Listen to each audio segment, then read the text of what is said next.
എന്നും കാണുന്ന ഈ അവിഞ്ഞ മുഖം നമ്മൾ വീണ്ടും കണ്ടിരിക്കുകയാണ്. നല്ല പേര് പോയി, മറ്റേ പൊട്ടി വീടെന്നാണ് ഞാൻ വിചാരിച്ചത്. ചന്ദനപ്പൊട്ടിന്റെ പെണ്ണെ പട്ടം മക്കള് പാരാസൈക്കോളജിക്ക്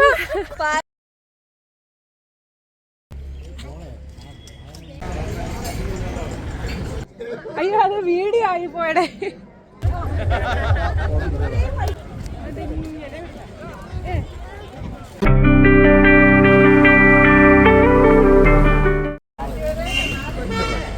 welcome back to my YouTube channel. It's me Ganga. First intro ഒന്നും എനിക്ക് നന്നായിട്ട് എടുക്കാൻ വേണ്ടിയിട്ട് പറ്റിയിരുന്നില്ല, കാരണം സമയം ഉണ്ടായിരുന്നില്ല. ഇന്ന് നമ്മളൊരു ട്രിപ്പ് പോവുകയാണ്, 1 ഡേ ട്രിപ്പ്. അപ്പോൾ വെളുപ്പാകലത്ത് 3:30 മണിക്ക് മോനൂട്ടനെ വിളിച്ചു ഉണർത്തുന്നതാണ് കേട്ടോ. എല്ലാവരും റെഡിയായി കാര്യമായിട്ട് എത്തിയിരിക്കുകയാണ്. അപ്പം ഇവിടെ നിന്നാണ് ട്രിപ്പ് പോകുന്നത്. അപ്പോൾ ഇവിടെ നിന്നാണ് നമ്മളെ ബസ് പിക്ക് ചെയ്യുന്നത്. വെളുപ്പിന് 4 മണിക്കാണ് ട്രിപ്പ് സ്റ്റാർട്ട് ചെയ്യുന്ന ടൈം. പാതിരാത്രിയാവും കേട്ടോ തിരിച്ചെത്താൻ വേണ്ടിയിട്ട്. വാഗമണ്ണാണ് നമ്മൾ പോകുന്നത്. ഞാൻ ഇതിനു മുമ്പ് വാഗമണ്ണ് പോയിട്ടൊക്കെ എന്നും കാണുന്ന ഈ അവിഞ്ഞ മുഖം നമ്മൾ വീണ്ടും കണ്ടിരിക്കുകയാണ്. എന്റെ ഒരു വ്ളോഗിൽ ഇവളില്ലാതില്ല. ഇപ്പോൾ ഞാൻ വാഗമണ്ണ് പോയിട്ടുണ്ടെന്ന് പറഞ്ഞല്ലോ, അതും ഏട്ടനും ഫ്രണ്ട്സും ആയിട്ടൊക്കെയാണ് പോയിരുന്നത്. നല്ലൊരു ട്രിപ്പായിരുന്നു കേട്ടോ. അതെനിക്ക് ഭയങ്കരമായിട്ട് ഇഷ്ടപ്പെട്ടൊരു ട്രിപ്പായിരുന്നു. അതിനുശേഷം ഇപ്പോഴാണ് വാഗമണ്ണ് പോകുന്നത്. കല്യാണം കഴിയുന്നത് വരെ, അതായത് 24 വയസ്സ് വരെ ഞാൻ ഒരു ട്രിപ്പും പോയിട്ടുണ്ടായിരുന്നില്ല, എങ്ങോട്ടും പോയിട്ടുണ്ടായിരുന്നില്ല, അമ്മയും അച്ഛനൊന്നും വിട്ടിട്ടുണ്ടായിരുന്നില്ല. പക്ഷേ കല്യാണം കഴിഞ്ഞതിന് ശേഷം നേരെ ഓപ്പോസിറ്റ് ലൈഫാണ് കേട്ടോ. പിന്നെ ഇപ്പോൾ കുറച്ച് നാളുകൊണ്ടാണ് എങ്ങോട്ടും പോവാതിരിക്കുന്നത്. എനിക്ക് തോന്നുന്നു ഒരു 1.5-2 വർഷം കൊണ്ട് എങ്ങോട്ടും അങ്ങനെ പോകയില്ല. എന്തെങ്കിലും വർക്കിൻ്റെ കാര്യത്തിൽ മാത്രമാണ് എവിടെയെങ്കിലും പോകുന്നത്. അല്ലെങ്കിൽ എന്താണ് ഗുരുവായൂരൊക്കെ പോകാറുണ്ട്. ഇപ്പോൾ പിന്നെ എനിക്ക് ഒരാഗ്രഹം ഉണ്ടായിരുന്നു എങ്ങോട്ടെങ്കിലും പോകണമെന്ന്. അപ്പോഴാണ് ധന്യ പറഞ്ഞത്, എടി ഒരു 1 ഡേ ട്രിപ്പ് വരുന്നുണ്ട്, വാഗമണ്ണാണ്, ഞങ്ങളെല്ലാം പോകുന്നുണ്ട്, നീ കൂടെ വാന്ന്. അപ്പോൾ പിന്നെ ഞാൻ വിചാരിച്ചു എങ്കിൽ പിന്നെ അതങ്ങനെ ആയിക്കോട്ടെ. കാരണം വീട്ടിൽ അമ്മയും കുഞ്ഞും മാത്രമായിട്ടാണ് ഇരിക്കുന്നത്. അവർക്കും വീട്ടിൽ ഇരുന്ന് ബോറടിക്കുന്നുണ്ടായിരിക്കും. പിന്നെ കുഞ്ഞിന് ഇപ്പോൾ വെക്കേഷൻ ടൈമാണ്. അപ്പം ഞാൻ വിചാരിച്ചു എങ്കിൽ പിന്നെ അതൊരു നല്ലൊരു യാത്ര തന്നെ ആവട്ടെ എന്ന് വിചാരിച്ചു ഞങ്ങൾ ഇറങ്ങി. അടിപൊളിയായിരുന്നു. അത് ഫൈനൽ നിങ്ങൾക്കത് മനസ്സിലാവും. സൂപ്പറായിരുന്നു കേട്ടോ. പോയില്ലായിരുന്നെങ്കിൽ എനിക്ക് വല്ലാത്തൊരു നഷ്ടമായേനെ. അതിൻ്റെ മെയിൻ കാര്യമെന്ന് പറയുന്നത് അതിൻ്റെ ഗ്യാങ്. കാരണം ഞാൻ ഇത്രയും വലിയ ബസ്സൊന്നും അല്ല പ്രതീക്ഷിച്ച് ചെന്നത്. ചെറിയൊരു ബസ്സായിരിക്കും, എത്ര പേരുണ്ടെന്നൊന്നും എനിക്ക് അറിഞ്ഞുകൂടെയിരുന്നു. പക്ഷേ 10-30 പേരേ ഉണ്ടായിരുന്നുള്ളൂ എന്നൊക്കെയാണ് ഞാൻ അറിയാം. അപ്പോൾ ഞാൻ വിചാരിച്ച് ചെറിയ വണ്ടി ഏതെങ്കിലും ആയിരിക്കും എന്ന് വിചാരിച്ച്. പക്ഷേ വലിയൊരു വണ്ടിയായിരുന്നു. അത് പോരാതെ തന്നെ അവിടെ അതിനകത്തുള്ളവരെല്ലാം ഭയങ്കര ഒരു ലവബിളായിട്ടുള്ള ആൾക്കാരായിരുന്നു കേട്ടോ. ഭയങ്കര ഒരു സപ്പോർട്ടിങ് ആയിരുന്നു എല്ലാത്തിനും പ്രായഭേദമന്യേ എല്ലാവരും ഭയങ്കര സപ്പോർട്ടായിരുന്നു. ഞങ്ങൾ നന്നായിട്ട് ജോളിയായിട്ട് അടിച്ചു പൊളിച്ചെന്ന് വേണം പറയാൻ. ഒരുപാട് നാൾക്ക് ശേഷമാണ് ഈ ഒരു സ്ട്രെസ്സിൽ നിന്നൊക്കെ മാറി ഞാനൊന്ന് എൻജോയ് ചെയ്യുന്നത് കേട്ടോ. അത് എനിക്ക് തോന്നുന്നു ധന്യയും അങ്ങനെയാണ്. ധന്യ ഞാൻ കളത്തിലിറങ്ങിയപ്പോൾ ഡാൻസ് കളിക്കാനൊക്കെ ഞാനും ഇറങ്ങിയിട്ടുണ്ടായിരുന്നു. അത് നിങ്ങൾക്ക് ഇതിൻ്റെ ഇടയിൽ കാണാൻ പറ്റും. എനിക്ക് ഡാൻസ് കളിക്കാനോ എടുക്കാനോ ഒന്നിനും അറിയത്തില്ല. ഞാനങ്ങനെ പഠിച്ചിട്ടുള്ള ആളും അല്ല. പാട്ട് പഠിച്ചിട്ടുണ്ട്, എന്നാൽ പാടാൻ അറിയാമോ? അതുമില്ല കേട്ടോ. ഞാൻ ഡാൻസ് കളിക്കുന്ന ഒരാളല്ല. എനിക്ക് നന്നായിട്ട് സ്റ്റെപ്പ് ഇടാനൊന്നും അറിയത്തില്ല. പക്ഷേ കൈ കിട്ടുന്ന സ്റ്റെപ്പ് ഞാൻ നാണോ മാനോ ഇല്ലാതൊക്കെ കളിക്കും കേട്ടോ. അങ്ങനത്തെ ആളാണ് ഞാൻ. എവിടെ പോയാലും എൻ്റെ വൈബിനുള്ളത് കിട്ടുകയാണെന്നുണ്ടെങ്കിൽ, കുറച്ച് ഗ്യാപ്പെങ്കിലും കിട്ടണമെന്നുണ്ടെങ്കിൽ ഞാൻ കളിച്ചിരിക്കും. എനിക്ക് ഈ ആൾ നന്നായിട്ട് ഡാൻസ് കളിച്ചിട്ടുണ്ടായിരുന്നു. പേരെനിക്ക് കറക്റ്റ് അറിയത്തില്ല. പക്ഷേ ആളൊരു ബോക്സറാണ് കേട്ടോ. അപ്പം നന്നായിട്ട് ഡാൻസ് കളിക്കുന്നുണ്ടായിരുന്നു. ഇയാളെ കണ്ടിട്ടാണ് ഞാനും ഇറങ്ങിയത് കേട്ടോ. ആ മോളെ പേരെന്താണെന്ന് സത്യം പറഞ്ഞ് ഞാൻ ചോദിക്കാൻ വിട്ടുപോയി. കാരണം വീഡിയോസ് എടുക്കുന്നതും ഈ പറയും പോലെ മോനോട്ടനെ നോക്കണം എല്ലാം കൂടെ എനിക്ക് നടക്കുന്നില്ലായിരുന്നു. എല്ലാവരോടും ഓടിപ്പോയി മിണ്ടാനൊന്നും എനിക്ക് പറ്റിയിരുന്നില്ല. എനിക്ക് യഥാർത്ഥത്തിൽ എല്ലാവരോടും മിണ്ടണം, എല്ലാവരെയും വീഡിയോസിൽ ഉൾപ്പെടുത്തണം എന്നൊക്കെ ഉണ്ടായിരുന്നു. പക്ഷേ എനിക്ക് കംപ്ലീറ്റ് ആൾക്കാരെ ഒന്നും എടുക്കാനേ പറ്റിയിരുന്നില്ല കേട്ടോ. എല്ലാവരും കിടന്ന് കളിച്ച് മറിഞ്ഞ് ഒന്ന് ഉറങ്ങി കേട്ടോ. കാരണം നല്ല ക്ഷീണം ഉണ്ടായിരുന്നു എല്ലാവർക്കും. അപ്പോൾ ഒന്ന് ഉറങ്ങി എണീറ്റിട്ടുണ്ട്. ഞാനും എപ്പോഴോ ഒത്തിപ്പോലും കണ്ണടക്കുകയാണ് ചെയ്തിരുന്നത്. മോനുടെ ശക്കലം ഒന്ന് ഉറങ്ങി എണീറ്റിട്ടുണ്ട്. അപ്പോഴത്തേക്കും വാഗമണ്ണെത്താൻ ഏതാണ്ട് 1 മണിക്കൂറും കൂടെ ഇനി ഉള്ളായിരുന്നു. ആ സമയത്താണ് ഞാൻ ഈ വീഡിയോ എടുക്കുന്നത്. എൻ്റെ പൊന്നി ഒരു രക്ഷയുണ്ടായിരുന്നില്ല അവിടുത്തെ ആ ഒരു ക്ലൈമറ്റും. പക്ഷെ ഞാൻ ഇതിനേക്കാളും മോശം അവസ്ഥയാണ് പ്രതീക്ഷിച്ചത്. കാരണം നല്ല കട്ട മഞ്ഞായിരിക്കും എന്നാണ് പ്രതീക്ഷിച്ചത്. പക്ഷെ വലിയ മഞ്ഞുണ്ടായിരുന്നില്ല. ഒരു 7:30 മണിയൊക്കെ ആയപ്പോൾ എനിക്ക് നന്നായിട്ട് വിശക്കായിരുന്നു. അപ്പോൾ ഞാൻ പറയുന്നുണ്ട് എവിടെയെങ്കിലും നിർത്തി കാപ്പി വാങ്ങിച്ച് കഴിക്കാമായിരുന്നെന്ന്. അങ്ങനെ ഒരിടത്ത് നിർത്തി. ഞാൻ ഹോട്ടൽ കണ്ട് ഇറങ്ങിയതാണ് കേട്ടോ. ഹോട്ടലിൻ്റെ അവിടെ ഫ്രണ്ടിലായിട്ടാണ് നിർത്തിയത്. അപ്പോൾ ആ ഹോട്ടലിൽ നിന്ന് വാങ്ങിച്ച് കഴിക്കുന്ന പറഞ്ഞുകൊണ്ട് ഇറങ്ങിയപ്പോഴത്തേക്കും ആ വണ്ടിയിലുള്ളവർ തന്നെ ഒരാൾ, ഈ ഒരു ടൂർ കോർഡിനേറ്റ് ചെയ്ത ആൾ നമുക്ക് രാവിലത്തെ ബ്രേക്ക്ഫാസ്റ്റും കൂടെ റെഡിയാക്കിയിട്ടുണ്ടായിരുന്നു. ഇഡ്ഡലി സാമ്പാറും സെറ്റ് സാമ്പാറായിരുന്നു കേട്ടോ. എൻ്റെ പൊന്നെ ഒരു രക്ഷയില്ലായിരുന്നു. പിന്നെ വിശന്ന് ഇരുന്ന് കഴിക്കണതുകൊണ്ട് എൻ്റെ പൊന്നെ ഞാൻ കുറേ കഴിച്ചു. 4 ഇഡ്ഡലിയും കണ്ട കഴിച്ചു. നല്ല അടിപൊളി ടേസ്റ്റുള്ള ഫുഡായിരുന്നു. ഞാൻ ഹോമിയോയുടെ മെഡിസിൻ എടുക്കുകയായിരുന്നു. അപ്പോൾ ഞാൻ കഴിഞ്ഞൊരു വ്ളോഗിൽ ഞാൻ നിങ്ങളോട് അത് പറഞ്ഞിട്ടുണ്ട്. എനിക്ക് കാലിന് നല്ല പ്രോബ്ലം ആയിരുന്നു. തലേദിവസം എനിക്ക് ഒട്ടും വയ്യായിരുന്നു. ഈ ടൂറിന് എങ്ങനെ ഞാൻ പോകുന്ന പോലും എനിക്ക് അറിഞ്ഞുകൂടായിരുന്നു. കാരണം അത്രയ്ക്ക് എനിക്ക് കാലിന് ബുദ്ധിമുട്ടുണ്ടായിരുന്നു. അപ്പോൾ ഇനിയിപ്പോൾ അത് ഞാൻ ഹോമിയോ ആണ് എടുത്തുകൊണ്ടിരുന്നത്. ഹോമിയോ കുറച്ച് ബ്രേക്ക് എടുത്തിട്ട് അല്ലാതെ അലോപ്പതി മെഡിസിൻ സ്റ്റാർട്ട് ചെയ്യാമെന്നാണ് വിചാരിച്ചിരിക്കുന്നത്. കാരണം എനിക്കിപ്പോൾ ഹൈ ലെവലാണ് പെയിൻ നിൽക്കുന്നത്. അപ്പോൾ തൽക്കാലം പെയിൻ ഒന്ന് മാറാൻ വേണ്ടിയിട്ട് അലോപ്പതിയിലോട്ട് പോകണം. അതൊക്കെ ഞാൻ പിന്നീട് എപ്പോഴെങ്കിലും പറഞ്ഞു തരാം കേട്ടോ. ഞാൻ പ്രതീക്ഷേൻ്റെ അത്ര ഭംഗിയുണ്ടായിരുന്നില്ല. ഇതിപ്പോൾ ക്രിസ്മസിൻ്റെ അന്നാണ് കേട്ടോ നമ്മൾ പോകുന്നത്. ഞാനത് പറയാൻ വിട്ടുപോയി. ക്രിസ്മസിൻ്റെ അന്നാണ് പോകുന്നത്. അതുകൊണ്ട് തന്നെ മിക്ക ഷോപ്പുകളും ക്ലോസ്ഡ് ആണ്. ചില ഷോപ്പുകളൊക്കെ ഉണ്ട്. നമ്മൾ അങ്ങ് അകത്തോട്ട് കയറി പോകുമ്പോൾ നല്ല നല്ല ഷോപ്പുകളൊക്കെ ഉണ്ട്. പക്ഷേ ഇവിടെയൊക്കെ, അതായത് സ്റ്റാർട്ടിങ്ങിൽ ഷോപ്സുകൾ കുറവാണ്. പിന്നെ അകത്ത് നമ്മൾ ആ വണ്ടിക്കകത്ത് ബോറടിക്കാതിരിക്കാൻ വേണ്ടിയിട്ട് അവർ മാക്സിമം എൻജോയ് ചെയ്താണ് നമ്മളെ കൊണ്ടുപോയത്. കാരണം ഒട്ടും ബോറിങ് നമുക്ക് തോന്നിയിരുന്നില്ല. കുറേയൊക്കെ നമ്മൾ എൻജോയ് ചെയ്തെന്ന് വേണം പറയാൻ വേണ്ടിയിട്ട്. ഇതിപ്പോൾ എല്ലാവരും ഇൻട്രൊഡ്യൂസ് ചെയ്യുന്നതാണ് കേട്ടോ. അവർ ഫുൾ ആൾക്കാരെ ഇൻട്രൊഡ്യൂസ് ചെയ്തിട്ടുണ്ടായിരുന്നു. അപ്പോൾ അതിൽ കണ്ണണ്ണനെ തൂക്കിയതാണ്. കണ്ണണ്ണൻ്റെ കൂടെ വന്ന ഒരുപാട് പേരുണ്ടായിരുന്നു. അന്ന് നമ്മളൊക്കെ ആ ഒരു ടീമിൽ നിന്നാണല്ലോ പോയത്. അതായത് ധന്യയുടെ ഹസ്ബൻഡാണ് കണ്ണണ്ണൻ്റെ. പുതിയ സബ്സ്ക്രൈബേഴ്സിനോടാണ് പറയുന്നത്. കർഷകനാണ്, അതാണ് ഏറ്റവും പ്രധാനം. നല്ലൊരു കർഷകനാണ്. ഓടിത്തള്ളി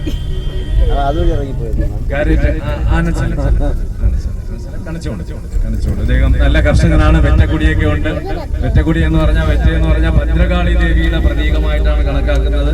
ഭക്തിയോടെ അത് കണ്ടു കഴിഞ്ഞാൽ ഭാഗ്യമായിരിക്കും വരുന്നത്. പിന്നെ അദ്ദേഹത്തിന്റെ ഭാര്യ കാര്യമായിട്ട് ബ്യൂട്ടി പാർലർ ഇട്ടേക്കുന്നു. ധന്യ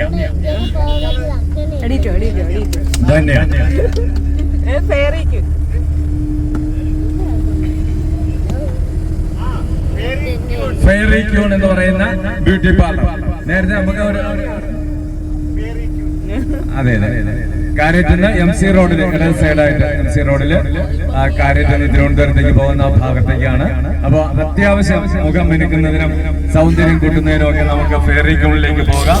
കല്യാണ വർക്കുകളൊക്കെ മികച്ച ഉത്തരവാദിത്തത്തോടെ ചെയ്യുന്നതാണ്. അതുപോലെ മറ്റൊരു ബ്യൂട്ടീഷ്യൻ കൂടിയുണ്ട്. അദ്ദേഹത്തിന്റെ ഒരു കൂട്ടുകാരിയാണ്.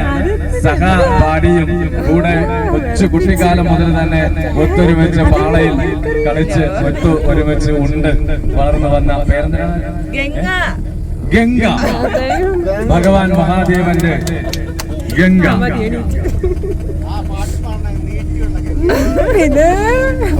അപ്പോൾ ഈ ഒരു ട്രിപ്പിൽ ഒരുപാട് പേര് അങ്ങോട്ടും ഇങ്ങോട്ടും പരിചയമില്ലാത്തവരുണ്ട്.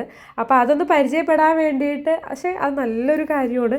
ഞാൻ ഇതിന് മുമ്പും ഇങ്ങനെ ബസ്സിൽ പോയിട്ടുണ്ട്. അതിലൊന്നും അങ്ങോട്ടും ഇങ്ങോട്ടും ഈ ഒരു പരിചയപ്പെടുത്തലും കാര്യങ്ങളൊന്നുമില്ല. പാട്ടിടും, കളിക്കുന്നവരുണ്ടാവും, അല്ലെങ്കിൽ പാട്ടിടും, ഉറങ്ങുന്നവരുണ്ടാവും, കാഴ്ച കാണുന്നവരുണ്ടായിരിക്കും. അങ്ങനെയാണ്. പക്ഷേ ഇതങ്ങനെ ആയിരുന്നില്ല. മറ്റുള്ളവരുടെ കൂടെ ഈ ട്രിപ്പിനൊക്കെ പോകുന്നതിനേക്കാളും ഇവരുടെ ഈ ട്രിപ്പ് എന്ന് പറയുന്നത് ഭയങ്കര ഒരു വ്യത്യാസം നിറങ്ങിയൊരു ട്രിപ്പായിരുന്നു കേട്ടോ. ശരിക്കും എൻജോയ് ചെയ്തു. 1 ഡേ ആണെങ്കിലും 10 ഡേയുടെ ഒരു ഫീലായിരുന്നു കേട്ടോ. അങ്ങനെ അതെല്ലാം കഴിഞ്ഞിട്ട് എൻ്റെ അടുത്ത് പാട്ട് പാടാൻ പറഞ്ഞു. അപ്പം ഞാനത് എസ്കേപ്പ് അടിച്ചു. പിന്നെ ഞാൻ ചോദിച്ചു എളുപ്പമുള്ള എൻ്റെ സൗണ്ടിന് പറ്റിയൊരു പാട്ട് ഞാൻ പാടാമെന്ന്. പക്ഷെ ഞാൻ ആ പാട്ട് നിങ്ങളെ കേൾപ്പിക്കത്തില്ല. ഞാനിത് ഫസ്റ്റ് ഇൻട്രോയിൽ, അതായത് ഈ വ്ളോഗിൻ്റെ ഫസ്റ്റുള്ള കുറച്ച് ക്ലിപ്പിങ്സ് മാത്രമേ കൊടുക്കത്തുള്ളൂ. എൻ്റെ ഈ വോയിസ് ഞാൻ ഇടത്തില്ല. എനിക്ക് തന്നെ ഒരു ചമ്മലായിരുന്നു കേട്ടോ. എഡിറ്റ് ചെയ്യുന്ന സമയത്ത് ഞാൻ തീരുമാനിച്ചതാണ് ഈ വീഡിയോ ഇടത്തില്ലെന്ന്. വലിയ പദമൊന്നുമല്ല, എന്നിരുന്നാലും വേണ്ട, എനിക്ക് തന്നെ ഒരുമാതിരിയാണ് കേട്ടോ.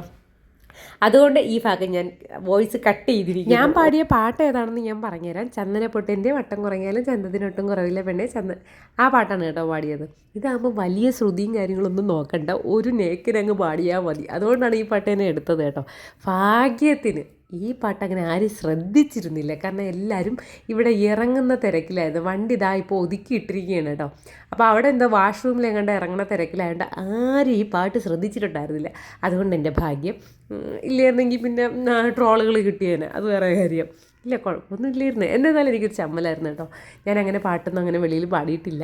പിന്നെ ഇതിപ്പോൾ എല്ലാവരും ഒരേ വൈബിനൊത്ത് നിൽക്കുന്നതുകൊണ്ടാണ് ഞാൻ പാടിയത്. ഞാൻ ആ പാട്ടൊക്കെ പാടിയതിന് ശേഷം വെളിയിൽ ഇങ്ങനെ നോക്കിക്കൊണ്ടിരിക്കുകയായിരുന്നു കേട്ടോ.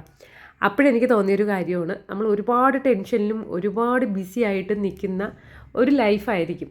അപ്പോൾ എൻ്റെ പേഴ്സണലി എൻ്റെ ലൈഫ് അങ്ങനെയാണ്. ഭയങ്കര ബിസി ലൈഫാണ് എൻ്റെത്. ഭയങ്കര ബിസി ലൈഫ് എന്ന് പറഞ്ഞാൽ നേരം വെളുക്കണം നേരെ അസ്തമിക്കണമെന്ന് അറിയാൻ പറ്റില്ല. അപ്പോൾ അതിൽ നിന്ന് എനിക്കൊരു ബ്രേക്ക് എടുക്കണമെന്ന് എനിക്ക് ഈ മാസം പകുതി ആയപ്പോഴേ ഒരു ബ്രേക്ക് എടുക്കണം. പക്ഷേ എങ്ങനെ ബ്രേക്ക് എടുക്കണം എന്നൊന്നും എനിക്ക് അറിഞ്ഞൂടായിരുന്നു. അപ്പോഴാണ് എൻ്റെ കൺമുമ്പിൽ ഇങ്ങനൊരു ടൂർ പോകണമെന്ന് വന്നത്. അപ്പം ഞാൻ പറഞ്ഞു എങ്കിൽ ശരി എല്ലാവർക്കും കൂടെ ഒന്ന് പോയിട്ട് വരാമെന്ന്. ശരിക്കും പറയണമെങ്കിൽ നമ്മൾ എൻജോയ് ചെയ്തു. അത് അത്രയും നമ്മൾ എൻജോയ് ചെയ്തുകൊണ്ട് തന്നെയാണ് ആ ഒരു വേർഡ്സ് റിപ്പീറ്റ് ചെയ്ത് പറയുന്നത് കേട്ടോ. പിന്നെ മെൻ്റലി ഞാൻ ഓക്കെ ആയിരുന്നു. പക്ഷെ നമുക്ക് ഈ ഒരു കോൾസും കാര്യങ്ങളൊക്കെ എനിക്ക് വന്നുകൊണ്ടേയിരിക്കുകയായിരുന്നു. അപ്പോഴും അമ്മയും തന്നെയൊക്കെ പറഞ്ഞിട്ടുണ്ടായിരുന്നു, മൊബൈലൊന്ന് ഓഫാക്കി വയ്ക്കുമോ, കുറച്ച് നേരം സമാധാനമായിട്ട് ഇരിക്കുകയല്ല എന്നൊക്കെ പറയുന്നുണ്ടായിരുന്നു. എൻ്റെ മൊബൈൽ എവിടെയെങ്കിലും സ്വിച്ച് ഓഫ് ചെയ്ത് മാറ്റി വെച്ചാൽ സത്യം പറഞ്ഞാൽ ഏതെങ്കിലും ഒരു ട്രിപ്പ് എൻജോയ് ചെയ്യാൻ വേണ്ടിയിട്ട് പറ്റത്തുള്ളൂ കേട്ടോ. എനിക്ക് വയ്യേ, നല്ല പേര് പോയി, മറ്റേ പൊട്ടി വീടെന്നാണ് ഞാൻ വിചാരിച്ചത്. അതങ്ങനെ തന്നെ എൻ്റെ പൊന്നു കുഞ്ഞേ. അതെന്താ സംഭവം എന്ന് പറഞ്ഞു കഴിഞ്ഞാൽ അവിടെ റൈഡുകളുണ്ടായിരുന്നു. അപ്പോൾ അതിൽ കയറുന്ന കാര്യമാണ് സംസാരിച്ചത്. അപ്പം ഞാൻ പറയും എൻ്റെ പൊന്നേ ഞാനില്ല, ഞാൻ ഈ നടക്കണു അല്ലെങ്കിൽ ഇരിക്കണു കിടക്കണു എന്ന് മാത്രമേ ഉള്ളൂ. എനിക്ക് ഈ വക സാധനങ്ങൾ ഭയങ്കര പേടിയുള്ളൊരു കൂട്ടത്തിലാണ്. എനിക്ക് ഒരു വിധത്തിൽ പറ്റത്തില്ല. ഒന്നാമത്തെ കാര്യം എനിക്ക് തല ഇറങ്ങും, ഛർദിൽ വരും, പിന്നെ ആകെ സീനാവും. അതുകൊണ്ട് ഞാൻ പറയും എനിക്കില്ല, ഇത്രയും ഉയരങ്ങളൊന്നും എന്നെ കൊണ്ട് താങ്ങാൻ വേണ്ടിയിട്ട് പറ്റത്തില്ല. എനിക്ക് ഭയങ്കര പേടിയാണ്, എനിക്ക് ആലോചിക്കാൻ കൂടി പറ്റില്ല. പക്ഷേ അഡ്വഞ്ചർ ഇഷ്ടപ്പെടുന്ന ആൾക്കാരുണ്ട്. എൻ്റെ അനിയത്തി പൊന്നുമൊക്കെ അവൾക്കൊക്കെ ഭയങ്കര ഇഷ്ടമാണ് ഈ ആകാശത്തൂടെ സൈക്കിളിൽ പോവുക, അല്ലെങ്കിൽ പാരച്യൂട്ടിൽ പോവുക. പാരച്യൂട്ടിൽ പോകുന്നത് എത്ര രൂപ എനിക്കറിയാൻ വയ്യ, എത്ര 4000 രൂപ എന്തോ എനിക്കറിയാൻ വയ്യ. ഞാൻ ആ വഴിക്ക് പോകാത്തതുകൊണ്ട് അതൊന്നും തിരക്കില്ല കേട്ടോ. അപ്പോൾ ഇതിലൊന്നും കയറണം എനിക്ക് ചിന്തിക്കാൻ കൂടി പറ്റത്തില്ല, എന്തോ ഭയങ്കര പാടാണ്. അപ്പോൾ ഇതൊക്കെ കയറണവരുണ്ടെങ്കിൽ ലേഡീസ് ഉണ്ടെങ്കിൽ ഒന്ന് കമൻറ്റ് ചെയ്തേക്കണം കേട്ടോ, ഇതൊക്കെ ഇഷ്ടപ്പെടുന്നവരുണ്ടെങ്കിൽ. പിന്നെ മോനോട്ട പാർക്ക് എവിടെ എന്നും പറഞ്ഞുകൊണ്ടാണ് തിരഞ്ഞു നടന്നത്. പാർക്ക് ഒരു സൈഡിലുണ്ടായിരുന്നു. ഞാൻ പറഞ്ഞു ഏട്ടാ അപ്പുറത്തെ സൈഡിലുണ്ട്. അവന് പാർക്കിൽ പോകാൻ ഭയങ്കര ഇഷ്ടമാണ്. ഈ നിരങ്ങി കളിക്കുന്നതിലൊക്കെ കയറാൻ ഭയങ്കര ഇഷ്ടമുള്ളൊരു കൂട്ടത്തിലാണ്. ഇത് തന്നെയാണ് സംഗതി. പക്ഷേ ഇതിനകത്ത് കയറി കഴിഞ്ഞാൽ ആശ ഇറങ്ങാൻ വലിയ പാടാണ്. ഇവിടെ വലിയ രീതിയിലൊന്നുമില്ല, പാർക്ക് ചെറുതായിട്ടേ ഉള്ളൂ. അപ്പോൾ അവ അതിൽ കയറണം എന്ന് പറയുന്നത് ഒരേ നിർബന്ധമായിരുന്നു. പിന്നെ എനിക്കൊരു 10 മിനിറ്റ് കിട്ടുകയാണെങ്കിൽ ഞാൻ എവിടെയെങ്കിലും ഇരിക്കും കേട്ടോ. 10 മിനിറ്റ് എന്നുള്ളത് 1 മിനിറ്റ് കിട്ടിയാലും ഞാൻ ഇരിക്കുമായിരുന്നു. കാരണം എനിക്ക് കാല് ഭയങ്കര ബുദ്ധിമുട്ടുണ്ടായിരുന്നു. കാല് കണ്ടിന്യൂസ് ആയി എൻ്റെ ജീവിതത്തിൽ ആദ്യമായിട്ടാണ് ഇത്രയും വേദന ഞാൻ അനുഭവിക്കുന്നത്. അത്രയ്ക്ക് എനിക്ക് കാല് ബുദ്ധിമുട്ടുണ്ടായിരുന്നു. ട്രിപ്പ് പോകാൻ പറ്റുമെന്ന് തന്നെ എനിക്ക് പേടിയായിരുന്നു. പിന്നെ കിട്ടുന്ന സമയമൊക്കെ ഞാൻ ഇരുന്നും കിടന്നുമൊക്കെയാണ് അവിടെ എത്തിയത് കേട്ടോ. പിന്നെ എനിക്ക് എല്ലാത്തിലും ഈ പറയുന്ന പോലെ എനിക്ക് നടന്ന് കയറാനുള്ള ബുദ്ധിമുട്ടും കാര്യങ്ങളൊക്കെ ഉണ്ടായിരുന്നു. ഇത് നമ്മൾ അതിൻ്റെ മുകളിൽ നിന്ന് എടുത്തൊരു വ്യൂ ആണ് കേട്ടോ. ഏകദേശം ഏരിയ ഫുൾ അത് കവർ ചെയ്യുന്നുണ്ടായിരുന്നു. നല്ലൊരു വ്യൂ പോയിൻ്റ് തന്നെയായിരുന്നു ഇത്. അടിപൊളിയായിരുന്നു കേട്ടോ ഇവിടെ നിന്ന് നോക്കുമ്പോഴത്തേക്കും. പക്ഷേ കുറച്ച് മഞ്ഞ് വേണമായിരുന്നു. നമ്മൾ വന്ന സമയം കുറച്ചൊരു 10 മണി സമയം വെയിലൊക്കെ വന്നു തുടങ്ങി. എൻ്റെ അഭിപ്രായത്തിൽ കുറച്ചുകൂടെ ആ മഞ്ഞ് ഉണ്ടായിരുന്നെങ്കിൽ നമുക്ക് കാണാനും നല്ല രസമായിരുന്നേനെ. ഇവിടെ എന്ന് പറയുന്നത് കൂടുതലും നമ്മളിങ്ങോട്ട് കയറി വരുന്ന സമയത്ത് തേയിലത്തോട്ടങ്ങളായിരുന്നു. തേയിലത്തോട്ടങ്ങൾ ചിലയിടങ്ങളിൽ തേയിലത്തോട്ടം നന്നായിട്ട് പരിപാലിച്ച് കൊണ്ടുപോകുന്ന സ്ഥലങ്ങളുണ്ടായിരുന്നു. പക്ഷേ ചിലയിടങ്ങളിൽ തേയിലത്തോട്ടം അത് കാട് പിടിച്ച് കിടക്കുന്നു എന്നുള്ളൊരു പ്ലേസും കുറച്ചുണ്ടായിരുന്നു. പക്ഷേ ഓവറോൾ നോക്കുകയാണെന്നുണ്ടെങ്കിൽ തേയിലത്തോട്ടം അവർ നന്നായി തേയില ഉണ്ടായിരുന്നു, പിന്നെ ഏലക്ക ഉണ്ടായിരുന്നു, അങ്ങനത്തെ കുറച്ച് കാര്യങ്ങളുണ്ടായിരുന്നു കേട്ടോ. കറക്റ്റ് എനിക്ക് ഓർമ്മയില്ല. പക്ഷേ ഞാൻ ഈ കണ്ട കുറച്ച് കാര്യങ്ങളാണ് ഞാൻ ഈ പറയുന്നത്. വാഗമൺ വരുന്നത് നമ്മുടെ കോട്ടയം ഇടുക്കി ഡിസ്ട്രിക്റ്റിനകത്താണ്. നമ്മൾ അവിടെ നിന്നൊരു 4-4.5 മണിക്കൂർ.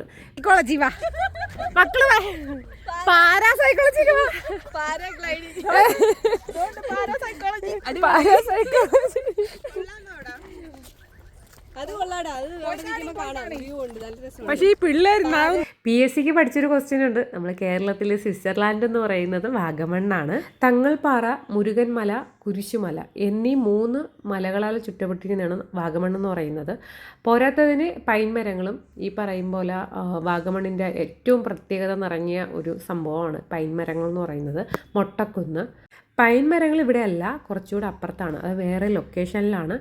അവിടുത്തെ ഒരു കാലാവസ്ഥയൊക്കെ നമുക്ക് നന്നായിട്ട് കിട്ടണമെന്നുണ്ടെങ്കിൽ അവിടെ സ്റ്റേ ചെയ്യുകയായിരിക്കും കുറച്ചുകൂടെ ബെറ്റർ എന്ന് എനിക്ക് തോന്നി. അവിടെ പോയ ഒരാൾ എന്നുള്ള രീതിയിൽ എനിക്ക് തോന്നിയിട്ടുള്ള കാര്യം, കുറച്ച് സ്റ്റേ ആണ് ചെയ്യുന്നതെങ്കിൽ നമുക്ക് കുറച്ചുകൂടെ ആ പ്രകൃതി രമണീയം നന്നായിട്ട് ആസ്വദിക്കാൻ പറ്റും. അവിടുത്തെ ആ തണുപ്പും ഈ പറഞ്ഞ പോലെ ഫുൾ കാഴ്ചകളും സൺസെറ്റും എല്ലാം ആസ്വദിക്കാൻ വേണ്ടിയിട്ട് പറ്റും. 1 ഡേ ട്രിപ്പായിട്ട് പോയിട്ട് അന്ന് തന്നെ തിരിച്ച് മടങ്ങുമ്പം അത്രയും നമുക്ക് ആസ്വദിക്കാൻ പറ്റാത്ത കണക്ക് എനിക്ക് തോന്നാറുണ്ട് കേട്ടോ. ഈ ഒരു വ്യൂ എനിക്ക് ഭയങ്കരമായിട്ട് ഇഷ്ടപ്പെട്ടൊരു വ്യൂ ആണ്. അടിപൊളിയാണ്. അവിടെ നിന്ന് നോക്കിക്കഴിഞ്ഞാൽ നമുക്ക് 4 സൈഡും 4 ദിക്കും നന്നായിട്ട് അറിയാൻ പറ്റും. അതുപോലെ തന്നെ എത്ര അടി ദൂരമുള്ള സംഭവങ്ങളാണ് നമ്മൾ ഈ ഒരു ഇതിൻ്റെ മണ്ടയിൽ നിന്ന് നോക്കുമ്പോൾ കാണാൻ പറ്റുന്നതെന്ന് അറിയാവോ. അടിപൊളി വ്യൂ ആണ്. എൻ്റെ കൂടെ വന്ന എല്ലാവർക്കും ഈ ഒരു പ്ലേസാണ് ഏറ്റവും കൂടുതൽ ഇഷ്ടപ്പെട്ടത് കേട്ടോ. അവിടെ തന്നെ ഒരുപാട് നേരം നിൽക്കാൻ വേണ്ടിയിട്ട് നമുക്ക് തോന്നും. ഈ ഒരു മലയിൽ ഇത്രയും പോർഷൻ നിഴലടിച്ചിരിക്കുകയാണ്. ആ നിഴൽ വന്നിരിക്കുന്നത് നമ്മുടെ മേഘത്തിൻ്റെ, അതായത് മുകളിൽ ആകാശത്തിൻ്റെ മേഘത്തിൻ്റെ ആ ഒരു നിഴലാണ് കേട്ടോ. അവിടെ നിന്ന് ഇങ്ങനെ പാസ് ചെയ്ത് വരാത്ത സൺലൈറ്റ് പാസ് ചെയ്ത് വരാത്ത പോർഷൻ അത്രയും നിഴലടിച്ച് കിടക്കുന്നതാണ്. അത് കാണാൻ നല്ല ഭംഗിയുണ്ടായിരുന്നു. അവിടെ നിന്ന് താഴോട്ട് നോക്കുമ്പോൾ തന്നെ ഒരുപാട് ലേക്ക്, ഈ പറഞ്ഞ പോലെ കുന്നുകൾ, ഇഷ്ടം പോലെ നല്ല വ്യൂസ് കാണാൻ പറ്റുന്നുണ്ടായിരുന്നു കേട്ടോ. അതുപോലെ തന്നെ ആ മലകൾ നിൽക്കുന്നത് കാണാൻ തന്നെ, ആ കാർമേഘം നിൽക്കുന്നത് കാണാൻ തന്നെ എന്തൊരു ഭംഗിയായിരുന്നു എന്നറിയോ. ഈ ഒരു സൈഡിൽ, അതായത് ഇപ്പുറത്തെ വശത്തൂടെ നമ്മുടെ ഈ പാരച്യൂട്ടിൻ്റെ സംഭവങ്ങൾ ഇങ്ങനെ പൊയ്ക്കൊണ്ടിരിക്കുകയാണ്.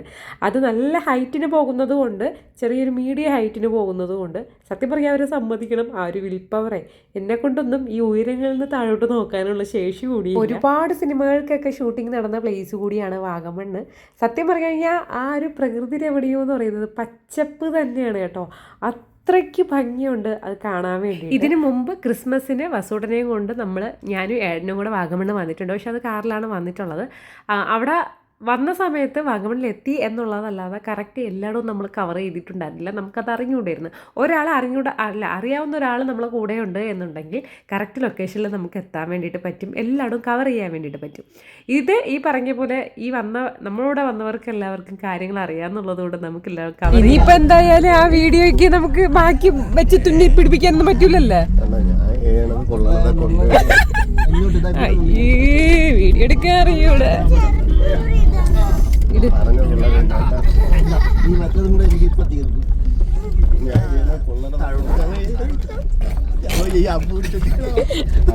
എനിക്കങ്ങനെ അവിടെ വെച്ച് കട്ട് ചെയ്തിട്ട് അടുത്ത റെക്കോർഡാണെന്ന് വിചാരിച്ച് തുടങ്ങിയിട്ടുണ്ട്. ഇതിനെപ്പറ്റി എന്താണ് പറയാനുള്ളത്? ഈ അമ്പെയ്തൽ വീഡിയോ എടുത്തതിനെ പറ്റി എന്താണ് പറയാനുള്ളത്? ഞാൻ അമ്പെയ്യണതുകൊണ്ട് അത് പോണതുകൊണ്ട് കൊള്ളണതില്ല. എന്തിനു വേണ്ടി ഞാൻ ഇതെന്താണ്? അപ്പൊ റെഡ് ആർക്കാ കിട്ടിയത്? എന്നിട്ട് നീ അവിടെ നിന്ന് കൈ അടിച്ചതിനോട് എല്ലാം അടിച്ചാ. അത് കഴിഞ്ഞ് നമ്മളൊരു ഉച്ച സമയമൊക്കെ ആയപ്പോഴത്തേക്കും പൈൻ വാലിയിൽ എത്തിയിട്ടുണ്ടായിരുന്നു. അപ്പോൾ നമുക്ക് തന്ന നിർദ്ദേശം എന്ന് പറയുന്നത് ഫുഡ് കഴിച്ചിട്ട് കയറാൻ വേണ്ടിയിട്ടാണ്. അയ്യോ, ഒരു രക്ഷയുണ്ടായിരുന്നില്ല. നല്ല തിരക്കായിരുന്നു, ഭയങ്കര തിരക്ക്. നമുക്ക് ഓർഡർ ചെയ്യാൻ തന്നെ ഒരുപാട് സമയമെടുത്തു, അവിടെ ക്ലീൻ ചെയ്യാൻ ഒരുപാട് സമയമെടുത്തു, അടുത്ത ഒരു കസേര കിട്ടാൻ ഒരുപാട് സമയമെടുത്തു. അങ്ങനെ എങ്ങനെയെങ്കിലുമൊക്കെ ഫുഡൊക്കെ കഴിച്ചു. വലിയ കുഴപ്പമില്ല, എന്തൊക്കെയോ കഴിച്ചു കേട്ടോ. അങ്ങനെ കഴിച്ചിട്ട് പെട്ടെന്ന് തന്നെ നമ്മൾ ഇറങ്ങി പൈൻ വാലിയുടെ അങ്ങോട്ടേക്ക് വന്നു. ഇവിടെ എന്ന് പറയുന്നത് ഫുള്ള് മരങ്ങളാണ്. ഈ വാഗമണ്ണിൽ നിന്ന് ഏതാണ്ട് ഒരു 6 കിലോമീറ്ററോളം അകത്തോട്ടാണ് പൈൻ വാലി എന്ന് പറയുന്ന സ്ഥലം. ഇതിനകത്തോട്ട് കയറിയപ്പോൾ എനിക്ക് തോന്നിയൊരു കാര്യം ഞാൻ പറയാം. ഭയങ്കരമായിട്ട് കാമായിട്ടുള്ളൊരു സ്ഥലമാണ്. ഇത്രയും ആൾക്കാർ അതിനകത്തുണ്ടെങ്കിലും ഭയങ്കര കാമായിട്ടുള്ളൊരു സ്ഥലമാണ്. പിന്നെയെന്ന് പറയുന്നത് ആ മരത്തിൻ്റെ ഇടയിൽ കൂടി ആ സൺലൈറ്റിൻ്റെ ആ ഒരു യെല്ലോ ഷെയ്ഡ് അടിക്കുമ്പം അത് വേറൊരു ഭംഗിയാണ് കേട്ടോ. ഭയങ്കര രസമുള്ളൊരു സ്ഥലമാണ്. ഒരുപാട് സിനിമകളിലൊക്കെ ഈ ലൊക്കേഷൻ കാണിച്ചിട്ടുമുണ്ട്. പിന്നെ ഈ പോയ സ്ഥലങ്ങളിലൊക്കെ അവിടെയൊക്കെ അപ്പോഴേ തന്നെ ഫോട്ടോ എടുത്ത് അവർ നമുക്ക് തരുന്ന ഒരു ഏർപ്പാട് കൂടി ഉണ്ട് കേട്ടോ. അവിടെ എല്ലായിടും അതുണ്ടായിരുന്നു. നമ്മൾ മാക്സിമം മൊബൈലിലൊക്കെ തന്നെയാണ് വീഡിയോ എടുത്തത് അല്ലെങ്കിൽ ഫോട്ടോസ് എടുത്തത്. മെയിനായിട്ടും ഈ ഫോട്ടോസ് എടുപ്പായിരുന്നു അവിടെ കൂടുതലുണ്ടായിരുന്നത്. കാരണം ഫോട്ടോസ് എടുക്കാൻ വേണ്ടി നല്ലൊരു ബാക്ക്ഗ്രൗണ്ട് ആയിരുന്നു. പിന്നെ ഒരുപാട് ഏക്കറോളം ഇങ്ങനെ തന്നെ പൈൻ വാലി ഉണ്ടായിരുന്നു. ഈ ഇടയ്ക്ക് കാണുന്ന ഈ വേരുകളിൽ ചവിട്ടി വേണം മുകളിലോട്ട് കയറാൻ വേണ്ടിയിട്ട്. ഇവിടെ അങ്ങനെ പോയിട്ടില്ലാത്തവർ വളരെ കുറവായിരിക്കും. അപ്പോൾ ഒരുപാട് പേര് പോയിട്ടുള്ളവരായിരിക്കും, പക്ഷെ ഞാൻ പറഞ്ഞതാണ്. അപ്പം എല്ലാവരും കയറി അവിടെയൊക്കെ ഏകദേശം ഒരു തിട്ട കണക്ക്, ഒരു പടി കണക്ക് ആയിട്ടുണ്ട്. ഞാൻ അന്ന് വന്നപ്പോൾ ഇവിടെ ടിക്കറ്റൊന്നും ഇല്ലായിരുന്നു, നമുക്ക് അങ്ങ് കയറി പോയാൽ മാത്രം മതിയായിരുന്നു. പക്ഷേ ഇപ്പോൾ 10 രൂപ കൊടുക്കണം ടിക്കറ്റിന് വേണ്ടിയിട്ട്. പിന്നെ 6 മണിക്ക് ശേഷം ഇവിടെ ക്ലോസ്ഡ് ആണ്. 6 മണിക്ക് ശേഷം ഒന്നും ആരെയും അകത്തോട്ട് കയറ്റി വിടത്തില്ല. നമ്മൾ അന്ന് വാഗമണ്ണ് വന്ന സമയത്ത് ട്രിപ്പ് അടിപൊളിയായിരുന്നു. അതുകൂടാതെ തന്നെ നമ്മൾ സ്റ്റേ ആയിരുന്നു. വാഗമണ്ണിൽ സ്റ്റേ ചെയ്താണ് നമ്മൾ നിന്നത് കേട്ടോ. അതും റൂമൊന്നും കിട്ടിയിട്ടുണ്ടായിരുന്നില്ല. 25-ാം തീയതി ക്രിസ്മസ്, 24-ാം തീയതി രാത്രിയാണ് നമ്മൾ എത്തുന്നത്. നല്ല തണുപ്പായിരുന്നു, മഞ്ഞുതുള്ളി ഇറ്റിറ്റ് വീണുകൊണ്ടിരിക്കുന്ന ഒരു സമയം. അതുകൂടാതെ തന്നെ റൂമുകൾ കിട്ടാത്തതുകൊണ്ട് നമ്മൾ ടെൻ്റ് അടിച്ചാണ്. അതായത് ഒരു ടെൻറ്റിന് എത്രയാണെന്ന് എനിക്ക് ഓർമ്മ വരുന്നില്ല. അന്ന് മോനോട്ടിന് ഏതാണ്ട് ഒരു 8 മാസം പ്രായം, അത്രേ വരത്തുള്ളൂ. നമ്മൾ 3 ഫാമിലി ആയിട്ടാണ് പോയത്. അടിപൊളിയായിരുന്നു, നല്ല രസമായിരുന്നു. ഇപ്പോഴും ഓർക്കാൻ ആഗ്രഹിക്കുന്നൊരു യാത്രയായിരുന്നു കേട്ടോ ഇത്. ഒരിക്കലും ഒരു നഷ്ടബോധം തോന്നാത്തൊരു യാത്ര. അതിൻ്റെ ഫോട്ടോസ് ഞാൻ കൊടുത്തിരിക്കുക. അടിപൊളിയായിരുന്നു. നമ്മളന്ന് ഹൗസ് ബോട്ടിങ്ങും ഉണ്ടായിരുന്നു, ആലപ്പുഴയിൽ പോയിരുന്നു. നമ്മളന്ന് 3 ഫാമിലിയും കൂടി ഒരു പ്ലാനിങ്ങും ഇല്ലാതെ കാറും എടുത്ത് പോയതാണ് കേട്ടോ. അപ്പോൾ അന്നത്തെ ഫോട്ടോസാണ് ഞാൻ ഈ കൊടുക്കുന്നത്. മോനൂട്ടൻ നോക്കിയാൽ നല്ല ചപ്പി ബേബി ആയിട്ടാണ് ഇരിക്കുന്നത്. അന്നത്തെ മോനൂട്ടനും ഇന്നത്തെ മോനൂട്ടനുമായിട്ട് രൂപത്തിൽ നല്ല വ്യത്യാസം വന്നു. പിന്നെ നമ്മൾ പൈൻ വാലിയിൽ നിന്ന് വരുന്ന വഴിയിൽ നാരങ്ങ വെള്ളം കുടിക്കാൻ വേണ്ടിയിട്ട് കുറേ നേരം കാത്തു നിന്നിട്ടാണ് പിന്നെ കിട്ടിയത്. ഒരുപാട് നേരം വെയിറ്റ് ചെയ്യേണ്ടി വന്നു കേട്ടോ. അപ്പോൾ ഇത് സോഡ ഇട്ടിട്ടുള്ള വെള്ളമാണ്. അപ്പോൾ മോനൂട്ടനെ കുറച്ച് കുടിച്ചപ്പോഴത്തേക്കും മതിയെന്ന് പറയും. മോനൂട്ടനെ കരുതി ആണ് വാങ്ങിച്ചത്, അവന് വെള്ളം തയ്ക്കണമെന്ന് പറഞ്ഞിട്ടാണ് വാങ്ങിച്ചത്. പക്ഷേ കുറച്ച് കുടിച്ചപ്പോഴത്തേക്കും മതിയെന്ന് പറഞ്ഞിട്ടുണ്ടായിരുന്നു. പിന്നെ ഞാനടുത്ത് കുടിച്ച് തീർത്തത്. പിന്നെ നമ്മൾ ഇവരെ കൂടെയാണ് വന്നത്. അപ്പോൾ ഇത്രയും പേരുടെ കൂടെയാണ് നമ്മൾ വാഗമണ്ണ് കാണാൻ വേണ്ടിയിട്ട് എത്തിയത്. ഒരു ഫാമിലി ആയിട്ടാണ് എനിക്ക് ആ ഒരു ദിവസം തോന്നിയത് കേട്ടോ. ഇത്രയും പേര് നമ്മളൊരു ഫാമിലിയിലുള്ള ആൾക്കാരായിട്ടാണ് എനിക്ക് തോന്നിയത്. അടിപൊളിയായിരുന്നു. ഇത് എല്ലാവരും കൂടെ നിന്നൊരു ഫോട്ടോ എടുക്കണമെന്ന് അവിടെ പറഞ്ഞത് കൊണ്ട് നമ്മളെല്ലാവരും കൂടെ നിൽക്കുകയാണ് കേട്ടോ. ഒരുപാട് പേര് അതിൻ്റെ കോപ്പിയും കാര്യങ്ങളൊക്കെ വാങ്ങിച്ചിട്ടുണ്ടായിരുന്നു. ബാക്ക്ഗ്രൗണ്ടിൽ ഇത്രയും മനോഹരമായിട്ടുള്ളൊരു വീട് ഫ്രണ്ടിൽ നിന്ന് നമ്മൾ ഫോട്ടോ എടുക്കുമ്പം അതിന് അത്രയും നല്ലൊരു ഭംഗിയും കൂടെ ഉണ്ടായിരുന്നു. ഇതെന്ന് പറയുന്നത്, സോറി ഞാൻ പറയാൻ മറന്നു, ഈ പരുന്തുംപാറയാണ് ഏറ്റവും കൂടുതൽ ഭംഗിയുള്ള സ്ഥലമെന്ന് ഇവർ പറയുന്നത് കേട്ടോ. ഇവിടെ ഉള്ളവർ പറയുന്നത് പരുന്തുംപാറയാണ് ഏറ്റവും കൂടുതൽ കാണാൻ ഭംഗിയുള്ള സ്ഥലമെന്നാണ് പറയുന്നത്. സത്യമാണ്, നല്ല ഭംഗിയുണ്ടായിരുന്നു, നല്ല വ്യൂ ഉണ്ടായിരുന്നു. അവിടെ പിന്നെ പട്ടം പറപ്പിക്കുന്ന സ്ഥലം ഉണ്ടായിരുന്നു. മോനൂട്ടന് പട്ടം പറപ്പിക്കണമെന്ന് പറഞ്ഞിട്ടുണ്ടായിരുന്നു.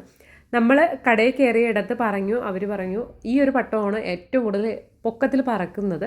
വേറൊരു പട്ടം ഉണ്ടായിരുന്നു, അത് പറക്കത്തില്ല എന്ന് പറഞ്ഞിട്ടുണ്ടായിരുന്നു. അപ്പോൾ അത് അപ്പുറത്തെ കടയിൽ കൊടുക്കുന്നുണ്ടായിരുന്നു. അപ്പം ഞാൻ വിചാരിച്ചത് എന്താണ്, അത് ബിസിനസ് മൈൻഡ് ആയിരിക്കും, അതൊക്കെ പറക്കുമായിരിക്കും എന്ന് വിചാരിച്ച് ഇവരെ ഈ പട്ടം തന്നെ ഞാൻ വാങ്ങിച്ചുകൊണ്ട് വന്നു കേട്ടോ.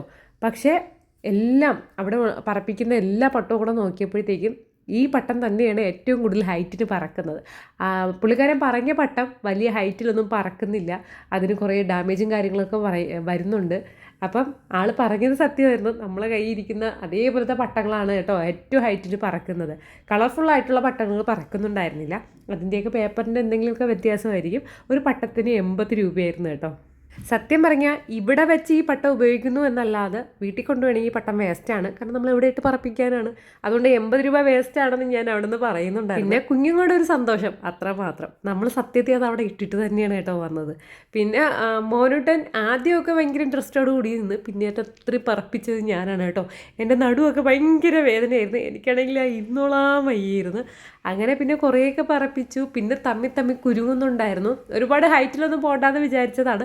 പിന്നെ ഞാൻ ഹൈറ്റ് അങ്ങ് കൂട്ടി. പൊട്ടിപ്പോകുന്നൊക്കെ വിചാരിച്ചാണ്, പക്ഷേ പൊട്ടിയൊന്നും പോയിരുന്നില്ല. ചരടിന് നല്ല ബലമായിരുന്നു കേട്ടോ. പക്ഷേ തമ്മി കുരുങ്ങുന്നുണ്ടായിരുന്നു. പിന്നെ ഞാനത് അവിടെ ഇട്ടിട്ടാണ് വന്നത്. ഞാനിവിടെ പട്ടം പറപ്പിച്ചുകൊണ്ട് നിൽക്കവേ അപ്പുറത്തെ സൂയിസൈഡ് പോയിന്റിലെ വ്യൂ ഒക്കെ എല്ലാവരും പോയി കണ്ടു. എനിക്ക് പോകാൻ പറ്റിയിരുന്നില്ല.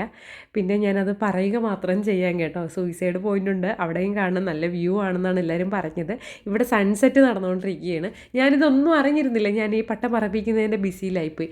കണ്ണടച്ച് തുറക്കുന്ന സമയം കൊണ്ടാണ് സൂര്യ അസ്തമിക്കുന്നത് കണ്ടത് കേട്ടോ. നല്ലൊരു കാഴ്ചയാണ്, അടിപൊളി കാഴ്ചയാണ്. സൺസെറ്റൊക്കെ ഏകദേശം ഉള്ളവർക്കൊക്കെ ഇഷ്ടമുള്ളൊരു കാര്യമാണ്, എനിക്കും ഇഷ്ടമുള്ളൊരു കാര്യമാണ്. പക്ഷേ നന്നായിട്ട് എനിക്ക് അത് കണ്ടുകൊണ്ടിരിക്കാനുള്ള ടൈമൊന്നും കിട്ടിയിരുന്നില്ല. പിന്നെ നമ്മൾ അവിടെ നിന്ന് ഇറങ്ങി ബസ്സിൽ കയറി. പിന്നെ ഞാൻ വിചാരിച്ച എല്ലാവരും ഇരുന്ന് ഉറങ്ങും, പാട്ടൊക്കെ ഇട്ടിട്ട് എല്ലാവരും ഇരുന്ന് ഉറങ്ങുമെന്നാണ് വിചാരിച്ചത്. എനിക്ക് ആ ഒരു ആ ഒരു സൈഡിൽ നിന്ന് ഇറങ്ങിയ സമയത്ത്, അതിൻ്റെ പേര് ഞാൻ മറന്നുപോയി, അങ്ങനെ ഇറങ്ങിയ സമയത്ത് ഭയങ്കരമായിട്ടൊരു വോമിറ്റിംഗ് ടെൻഡൻസിയും ഒരു മണ്ടയ്ക്ക് കനവും ഒക്കെ തോന്നുന്നുണ്ടായിരുന്നു. ഞാൻ ഛർദ്ദിക്കുമെന്ന് വിചാരിച്ചതാണ്. പക്ഷേ ഇവിടെ ഭയങ്കര എൻജോയിങ് ആയിരുന്നു.